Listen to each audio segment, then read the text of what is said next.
নববর্ষের জন্য তোমাদের কাছে এই রেসিপিটি আমি নিয়ে এসেছি কলকাতার সবচেয়ে সুস্বাদু আমেনিয়ার রেস্তোরাঁর হেসেলঘর থেকে আনা ফিরনির রেসিপি। তো তোমরা ভিডিওটি স্কিপ না করে দেখতে থাকো। চলো ভিডিওটি শুরু করা যাক। শুভ নববর্ষ বন্ধুরা, সকলে খুব খুব খুব ভালো করে নববর্ষ কাটাও। আর আজকে নতুন রান্না নিয়ে চলে এসেছি। নববর্ষে তো বাড়িতে অনেক রকম রান্না তৈরি হবে, নতুন নতুন পদ হবে, তার শেষে যদি একটু ফিরনি হয় তাহলে মন্দ হয় না বন্ধুরা, তাই না? চলো এই ভিডিওটা দেখে তোমরা বাড়িতে সকলেই কিন্তু ফিরনি রেসিপিটা বানিয়ে ফেলতে পারো। চলো ভিডিওটি শুরু করা যায়। দেখো এখানে ফিরনি বানানোর জন্য কি কি লাগছে। এখানে নিয়ে নিয়েছি 2 মুঠো মতো কাজু বাদাম, নিয়ে নিয়েছি এখানে প্রায় 1.5 কাপ কি 2 কাপ মতন চিনি লাগছে। চিনিটা নিজস্ব স্বাদ অনুযায়ী বন্ধুরা দেবে তোমরা। আর নিয়ে নিয়েছি এখানে খোয়া ক্ষীর, সাফরান, মিঠা আতর, আর নিয়ে নিয়েছি 1 মুঠো আমন্ড, কেওড়া জল, আর নিয়েছি এখানে 1.5 কাপ মতন গোবিন্দভোগ চাল, আর এখানে নিয়েছি দুধ। তো এগুলো দিয়ে কি করে বানাবো সেটাই একবার দেখে নাও। আচ্ছা, এবার বলে দিই বন্ধুরা, এখানে কিন্তু এই কাজু বাদামটা পেস্ট গুঁড়ো করতে হবে, জল দেবে না, শুধু গুঁড়ো করতে হবে। এলাচটা প্রথমে বলা হয়নি, এখানে কিন্তু আমি এখানে 6টা মতন এলাচ নিয়ে নিয়েছি। এই এলাচটাও কিন্তু ডাস্ট করতে হবে। আর সাফরানটা একটু দুধে ভিজিয়ে রাখতে হবে। আর এখানে যে নিয়ে নিয়েছি খোয়া ক্ষীর, খোয়া ক্ষীরটাকেও কিন্তু একটু গ্রেট করে নিতে হবে। আর আমন্ডটাও কিন্তু গ্রেট করে নিতে হবে। আর এখানে যে গোবিন্দভোগ চাল নিয়েছি, সেই গোবিন্দভোগ চালটাকেও কিন্তু গুঁড়ো করে নিতে হবে।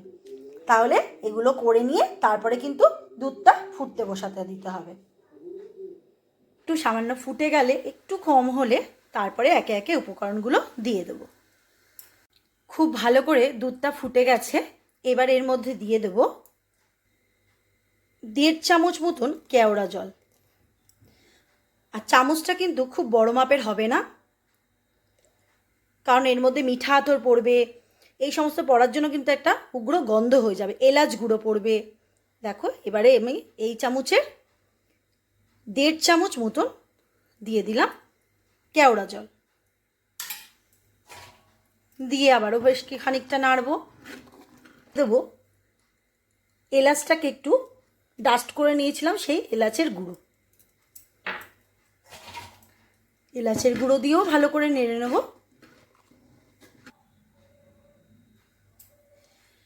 তারপর এর মধ্যে মিশিয়ে দেব সামান্য পরিমাণে মিঠা আতর, 2 ফোঁটা দিয়ে দেবো এর মধ্যে। ব্যাস, আমি আর দেবো না, অল্পই রাখবো।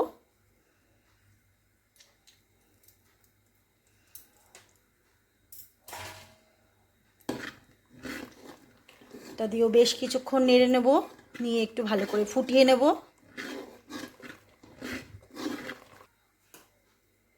তারপরে দিয়ে দিলাম গোবিন্দভোগ চালের 1.5 কাপ মতন যে চাল নিয়েছিলাম, সেই চালটাতে মিক্সিতে গুঁড়ো করেও নিতে পারো বা শিলে বেটে নিতে পারো। এই চালটা এর মধ্যে দিয়ে দেবো।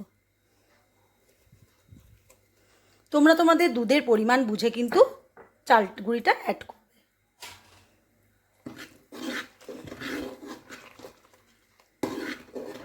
চাল গুঁড়িটা দেওয়ার পর কিন্তু ক্রমাগত নাড়তে হবে, তার সাথেই কিন্তু পড়বে খোয়া ক্ষীর।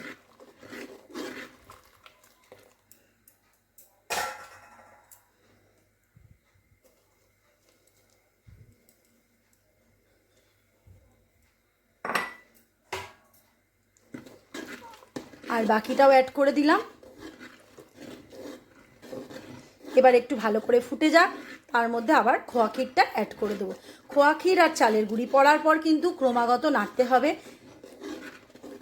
নাহলে কিন্তু তলায় বসে যেতে পারে।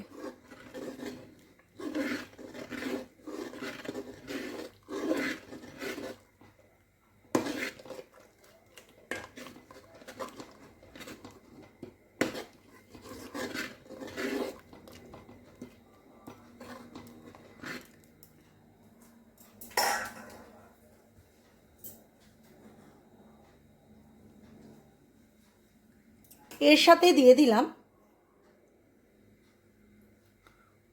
খোয়া ক্ষীর, গ্রেট করে নিয়েছিলাম, সব দিয়ে দিলাম। দিয়ে এবারে সমানে নাড়তে হবে।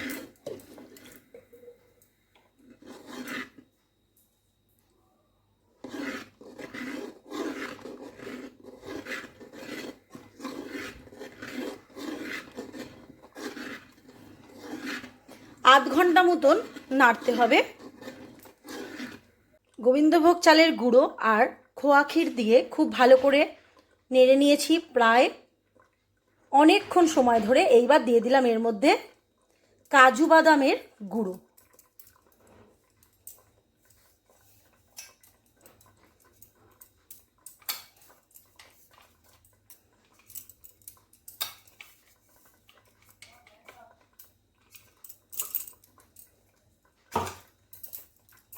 কাজু বাদামের গুঁড়ো দিয়েও খুব ভালো করে নেড়ে নেব।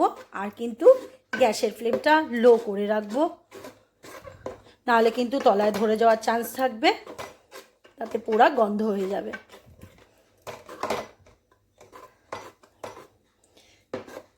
মাঝে মধ্যে বন্ধুরা দেখবে যে এরকম দলা দলা মতন পাকিয়ে রয়েছে চালের গুঁড়িটা দেওয়ার পরে, সেটা কিন্তু হাতার খুন্তি দিয়ে ভালো করে একটু পিষে দিতে হবে।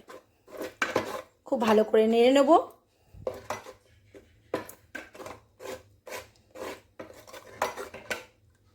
এইবার দিয়ে দেব চিনি।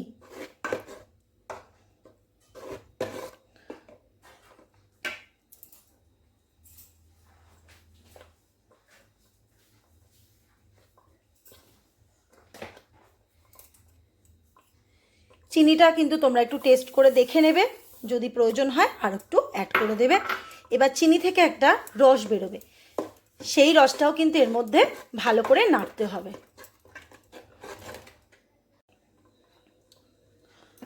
সমস্ত কিছু উপকরণ দিয়ে বন্ধুরা দেখো কীরকম মাখো মাখো মতন হয়ে গেছে, ক্রিমি ক্রিমি ব্যাপারটা এসে গেছে। ঠিক এই স্টেজে এবার মিশিয়ে দেব। আরও ভালো করে একটু ঘেটে নেবে। দেখো মাঝে মধ্যে যে দলা পাকিয়ে রয়েছে সেটা যাতে না থাকে সেটা চেষ্টা করতে হবে। এবারে মিশিয়ে দেব দুধের মধ্যে ভিজিয়ে রাখা 2 চিমটি মতন স্যাফরন।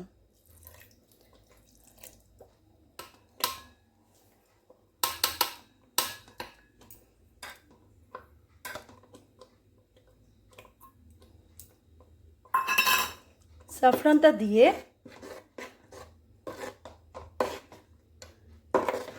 খুব ভালো করে মিক্সড করে নেব।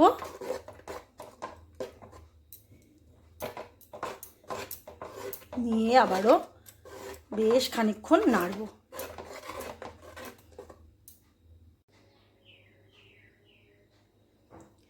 ঠিক এই স্টেজেই নামিয়ে দেব। এবারে ফিরনিটা আমার কমপ্লিট হয়ে গেছে, দেখো একটা ক্রিমি ক্রিমি ভাব চলে এসছে। এবার নামিয়ে দেব। আর মাথায় রাখতে হবে বন্ধুরা, এই টিপসটা কিন্তু ফলো করবে। চাল দিলে আমরা যেমন আধ ঘন্টা মতন অপেক্ষা করি বা 20 মিনিট মতন অপেক্ষা করি, এখানে কিন্তু ডাস্টটা দিয়েও কিন্তু এই জন্যই গোবিন্দভোগ চাল দেওয়ার পরেও কিন্তু খুব ভালো করে নাড়তে হবে, কারণ ওটা সেদ্ধ হতে দিতে সময় লাগবে। চলো এবার এটা নামিয়ে নিই। আর তারপরে কিন্তু চিনি অ্যাড করবে। ওই 15 মিনিট খুব ভালো করে গোবিন্দভোগ চাল আর খোয়া ক্ষীর দিয়ে নেড়ে 15 মিনিটের ওপরে প্রায় 20 মিনিট আধ ঘন্টা মতন নাড়তে হবে। নেড়ে নেড়ে তারপরে কিন্তু চিনি অ্যাড করবে, নাহলে। এখানে কতগুলি মাটির পাত্র বাটি আমি এখানে সাজিয়ে নিয়েছি। তো বন্ধুরা, এই রকম বাটি না থাকলেও মাটির কিন্তু এরকম ছোট ছোট বাটি বাইরে কিনতে পাওয়া যায়। তোমরা সেটাকে বাজার থেকে কিনে এনে জলে ভিজিয়ে অনেকক্ষণ রেখে দেবে, তারপর তুলে সেটা কিন্তু এই ফিরনির জন্য ব্যবহার করতে পারো। তো আমার এই বাটিগুলো পুরাতন, এখানে বাড়িতেই ছিল, সেই জন্য আমি এই বাটিগুলোর মধ্যে ফিরনিগুলোকে কিন্তু নিয়ে নেব। ফিরনিগুলো বাটির মধ্যে অ্যাড করে নিচ্ছি।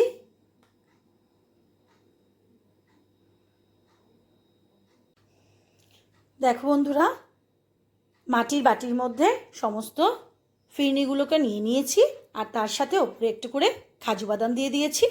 এইবারে গ্রেট করে রাখা আমন্ডের গুঁড়ো দিয়ে দেবো।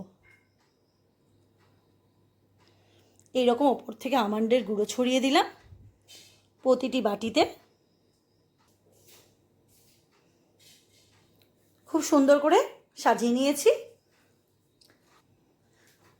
ঠিক তার ওপর একটু করে সাফরান দিয়ে দেব। একটু করে সাফরান দিয়ে দিলাম। তো বন্ধুরা, আমার ডেকোরেশনও কমপ্লিট হয়ে গেল। এইবার আমি এই বাটিগুলোকে একটা থালার মধ্যে বসিয়ে তার উপরে একটা চাপা দিয়ে আমি এখানে 4 থেকে 5 ঘন্টা মতন ফ্রিজে রেখে দেবো। ডিপ ফ্রিজে কিন্তু রাখবো না, এমনি ফ্রিজে ঠান্ডা করতে দেবো। তারপরে নামিয়ে ঠান্ডা ঠান্ডা সবার পাতে পরিবেশন করবে ফিরনি। 4 ঘন্টা পর ফিরে এসেছি বন্ধুরা, ফ্রিজ থেকে ঠান্ডা ঠান্ডা ফিরনি বার করে নিয়েছি। এইবার সবাইকে পরিবেশন করার পালা।